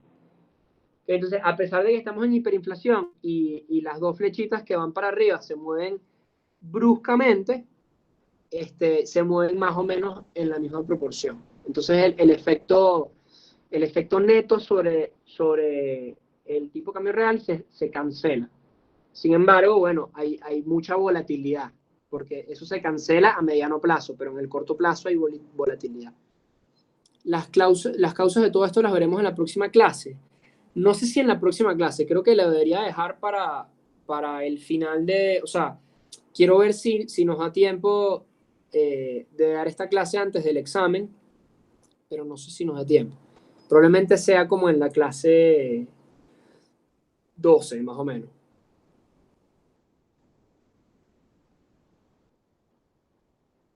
No, Frey, no es que la inflación ha disminuido o aumentado, sino que está la inflación, el ritmo de crecimiento de los precios es cada vez más parecido a mediano plazo al ritmo de depreciación del tipo de cambio nominal.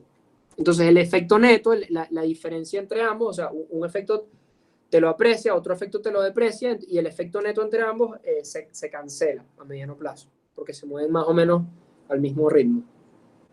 En el corto plazo siempre hay algunas brechas entre ambos, porque bueno, tarda la fuerza de mercado tardan en hacerse notar, pero esa volatilidad de corto plazo a mediano plazo se disipa. Ok, entonces, bueno, ajá.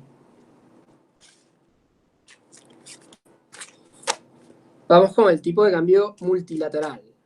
¿A qué les suena más o menos? Esto ya es el último tema por hoy. Y después de esto cerramos. O sea que ya se está haciendo tarde. ¿A qué les suena la expresión tipo de cambio multilateral? ¿Qué idea más o menos les da ese término?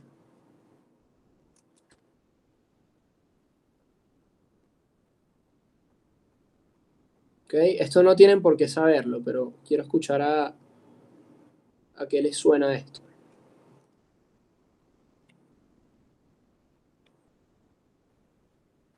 Ok, como dice Freddy, si el tipo de cambio bilateral es el tipo de cambio entre dos monedas, por ejemplo, bolívar dólar, o bolívar peso, o bolívar real, o bolívar yuan, el tipo de cambio multilateral es un tipo de cambio entre una moneda y varias, y una canasta de monedas. ¿Ok? ¿Por qué creen ustedes que esta métrica sirve? O sea, ¿ustedes creen que esta métrica sirve para algo? ¿La utilizarían en el mercado laboral, en el sector financiero, por ejemplo, el sector bancario o el sector de importación? ¿Esta métrica creen ustedes que les funcionaría de algo? O sea, ¿por qué ver una canasta, el tipo de cambio entre el bolívar y una canasta de monedas, en vez de nada más el tipo de cambio contra el dólar?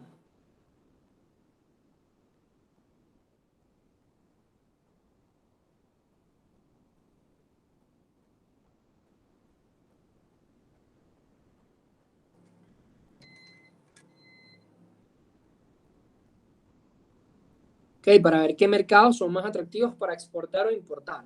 Sí, más o menos, hay algo de eso. ¿Alguien más?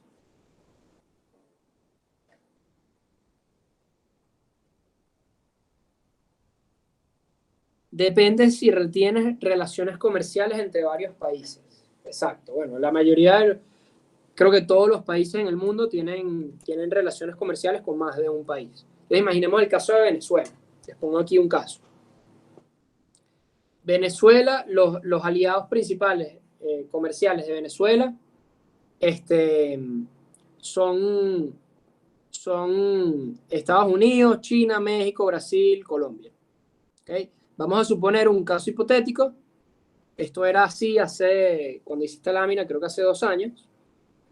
Vamos a suponer un caso hipotético en donde si se prorratean estos 5 países para que la suma de todos los pesos es 100%, o sea, si se asume que Venezuela solamente comercia con Estados Unidos, China, México, Brasil y Colombia, y se ajustan los porcentajes dependiendo del peso de cada uno entre esos 5 para que sume 100%.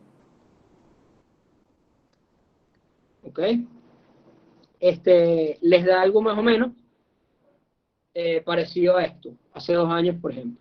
Por lo menos les daba algo más o menos parecido a que el 56% del comercio era con Estados Unidos, 17% con China, 15% con México, etc. Esto es desde el punto de vista de las importaciones, no de las importaciones más exportaciones. Si se ve solamente las importaciones, de dónde vienen los bienes que importaba Venezuela, estas eran las proporciones entre cada uno. Entonces, el tipo de cambio multilateral, una manera de ver el tipo de cambio multilateral, ¿ok? Sería tratar de estimar cuál es el tipo de cambio bolívar-dólar, cuál es el tipo de cambio bolívar-yuan, cuál es el tipo de cambio bolívar, la moneda mexicana es peso, ¿no? Ponemos PM. ¿Cuál es el tipo de cambio bolívar real, que es la moneda brasilera? ¿Y cuál es el tipo de cambio bolívar peso colombiano? Le ponemos PC. Entonces, una vez que se calcularon cuál es el tipo de cambio, bolívar dólar, bolívar yuan, bolívar peso mexicano, bolívar peso colombiano, bolívar real brasilero, eso se pondera por la proporción de las importaciones que eso representa para Venezuela. Es decir, en el caso de Estados Unidos, sería 400.000 bolívares por dólar. Eso lo multiplicas por 0,565, que es ese 56,5%. O sea, se multiplicaría ese tipo de cambio, bolívar dólar, por 0,565. Luego se multiplicaría ese tipo de cambio, bolívar yuan, por 0,172. Luego se multiplicaría el tipo de cambio bolívar peso mexicano por 0,15. y así sucesivamente. Y todo eso sería sumando para calcular un tipo de cambio ponderado por las magnitudes del comercio entre cada uno. Pero hay un problema. O sea, nosotros no podemos sumar bolívar sobre yuan a bolívar sobre dólar. O sea, estamos hablando de distintas magnitudes. Son cosas distintas. Entonces, para calcular todo en base a la misma unidad, para poder ponderar en base a la misma unidad, tendríamos que convertir todo a la misma relación. Tendríamos que convertir todo a bolívar dólar, o todo a bolívar peso mexicano, o todo a bolívar yuan, y luego sumarlo, una vez que ya se pondera por las magnitudes. Y para eso, o sea, obviamente lo que usamos en Venezuela de guía normalmente es el bolívar dólar. Entonces, en este caso, nosotros lo transformaríamos el bolívar yuan a bolívar dólar antes de ponderarlo y sumarlo. Y poco a poco llegaríamos a un resultado en una misma magnitud que nos permita estimar realmente cuál es el tipo de cambio multilateral entre Venezuela y sus socios. ¿Y de qué nos sirve esto? Imagínense que el tipo de cambio Venezuela-Estados Unidos se aprecia, pero el tipo de cambio Venezuela-México se deprecia. ¿Okay? Imagínense un caso hipotético donde tienes fuerzas que van en direcciones contrarias. ¿Okay? Entonces, esa ponderación ayudaría a discernir cuál es el efecto neto sobre las importaciones. O sea, si nuestro comercio con Estados Unidos, por ejemplo, pesa más que nuestro comercio con México y nos apreciamos 5% con Estados Unidos y nos depreciamos 5% con México, si le pusiéramos la misma ponderación a todo, el efecto se netearía y no pasaría nada.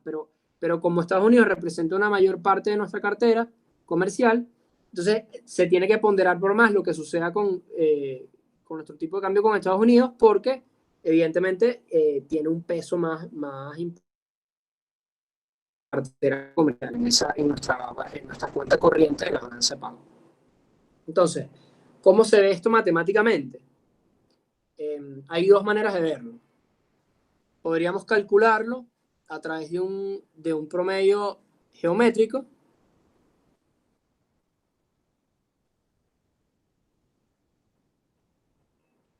O podríamos calcularlo a través de un promedio aritmético.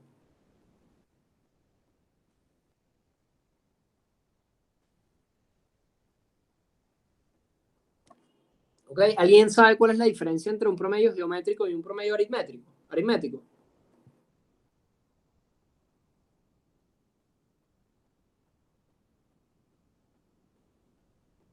La fórmula. Sí, la fórmula es distinta, pero ¿alguien sabe cuál es la diferencia entre ambos? En teoría.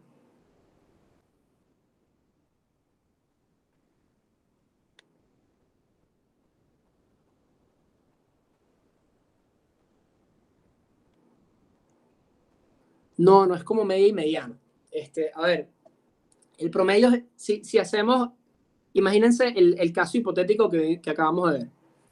En ese caso hipotético, ¿okay? El tipo de cambio, estamos hablando de tipo de cambios nominales, pero también lo podemos hacer con el tipo de cambio real. El tipo de cambio nominal de Venezuela, multilateralmente, dependería de dependería de la relación entre el tipo de cambio. A ver, el tipo de cambio. A ver, imaginen que tenemos 5 países y tenemos 5 tipos de cambio: E1, E2, E3, y E4 y E5. E1 es bolívar dólar. Y el resto, bueno, se lo imaginan con la lámina anterior. Y también tenemos 5 pesos distintos. Tenemos W12, que es el peso del comercio entre Venezuela y el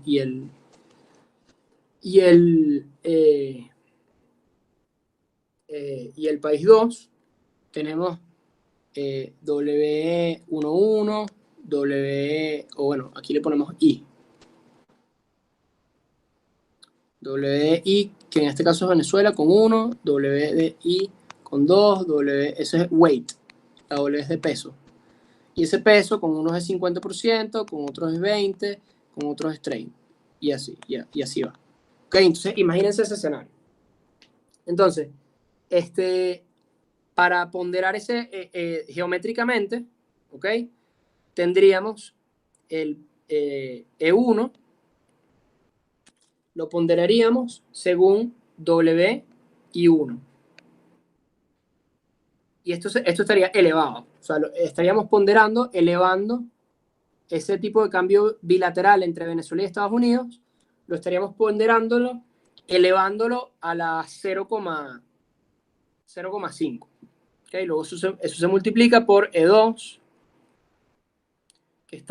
que se eleva al peso de I2, que en este caso es 20% hipotéticamente, y así sucesivamente. Y se van agregando cada uno de los tipos de cambio elevados a su peso. En el aritmético, aquí le ponemos una G y aquí le ponemos una A. En el caso del promedio aritmético, sería algo más parecido a E1 multiplicado, en vez de elevarlo por su peso, lo multiplicas por su peso y luego sumas, empiezas a sumar el resto. Le sumas el tipo de cambio nominal de Venezuela con creo que era China, multiplicado por el peso, comercio de Venezuela con China, y así sucesivamente. Entonces, en el primer caso, en el promedio geométrico, fíjense que si uno de los factores es 0, eso te daña completamente la fórmula. O sea, si uno de los factores tiende a 0, es muy chiquito, eso te multiplica todo el resto de la fórmula. Y en cambio, en el segundo, en el promedio aritmético, si uno de los términos es 0, lo que hace es no sumar. ¿Ok? Entonces, dependiendo del contexto, dependiendo de lo que estés intentando promediar y de cuál sea cuál sea la forma que tomen los términos que estás evaluando, que estás promediando, a veces va a ser preferible calcular el promedio de manera geométrica y a veces va a ser preferible calcular el promedio de manera aritmética. ¿Ok? En este caso, yo les quería enseñar el archivo que teníamos nosotros para calcular el tipo de cambio real y el tipo de cambio nominal de manera multilateral ambos, pero bueno, ya son las 4:59, creo que no da tiempo, tal vez en otra clase de chance de enseñárselo, pero nosotros utilizábamos para eso un promedio aritmético. ¿Okay? Básicamente calculábamos el tipo de cambio bolívar-dólar con Estados Unidos, con China, con Brasil, etc. Y los ponderábamos por su peso dentro de la canasta comercial con Venezuela, y eso te arroja un resultado que luego puedes analizar de manera más robusta. Ahora, ¿cómo transformo yo? Si mi tipo de cambio con China es bolívar-yuan, ¿cómo transformo yo eso en bolívar-dólar? Para hacer eso, la verdad es que no es nada complicado, simplemente tengo que multiplicarlo por el tipo de cambio entre yuan-dólar, entre el tipo de cambio yuanes por dólar, y con eso tacho, ¿ok? Con eso tacho el término yuanes, y esto me da un resultado bolívar-dólar. ¿Ok? Entonces, la manera de transformar los tipos de cambio bilaterales que están en distintas magnitudes a una magnitud común para compararla dentro del tipo de cambio multilateral y que el promedio ponderado tenga algo de sentido, ¿ok? Es que tienes que ajustarlo por su tipo de cambio frente al dólar si es la moneda común que quieres utilizar como magnitud. Entonces, en ese caso, uno tiene que ajustar cada uno de estos términos. ¿Okay? Hay que ajustar cada uno de estos términos a una magnitud común y luego ponderar. O ajustar cada uno de estos términos a una magnitud común y luego ponderar. No es algo complicado. Tal vez haga una pregunta de esto en un quiz o en un parcial. Pero si hago eso, antes les enseñaría con más profundidad cómo hacerlo. No se preocupen por eso. Entonces, bueno, nada, vamos a dejar la clase. La clase hoy está aquí, a menos de que haya alguna pregunta sobre el tema. Estoy viendo que hay personas que se tuvieron que salir hace como 15 minutos. Yo sé que es viernes y que la hora, o sea, que es tarde, pero bueno, este fue el horario que ustedes escogieron. Dado el contexto, siempre estamos sujetos al cambio. Si tienen una mejor propuesta de hora, tal vez comenzar media hora antes o una hora antes, siempre es bienvenido. O tener la clase un jueves en vez de viernes. Pero bueno, eso queda a discreción de ustedes y dependiendo de su disponibilidad, de la disponibilidad de cada uno. Profe, ¿puede compartir las gráficas que ha mostrado hasta ahora? Bueno, todo esto queda grabado, o sea, esto no sería bueno, o sea, como esto es información de Ecoanalítica, de cuando yo trabajaba en Ecoanalítica, no sería bueno que las empiecen a mandar por WhatsApp, un screenshot de esto por WhatsApp, pero bueno, obviamente pueden ustedes revisar el video de YouTube una vez que está colgado y ver las gráficas con mayor detenimiento. Sí, eso lo pueden usar. Hay algunas de estas gráficas que igualmente están publicadas, están en internet, en algún artículo, entonces no hay problema con esas, pero hay otras que sí son solo para clientes. ¿Alguna pregunta? Antes de cerrar.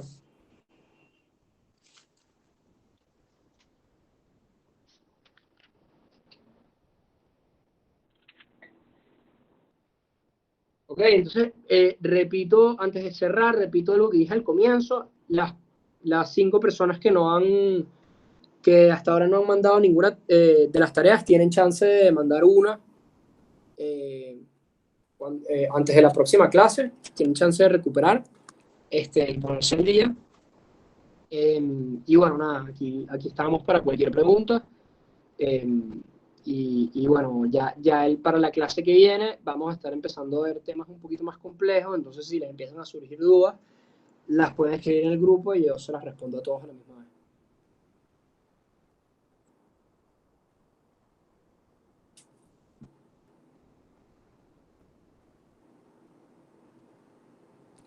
Ok, bueno, nada, que tengan un feliz fin de semana y nos vemos el martes.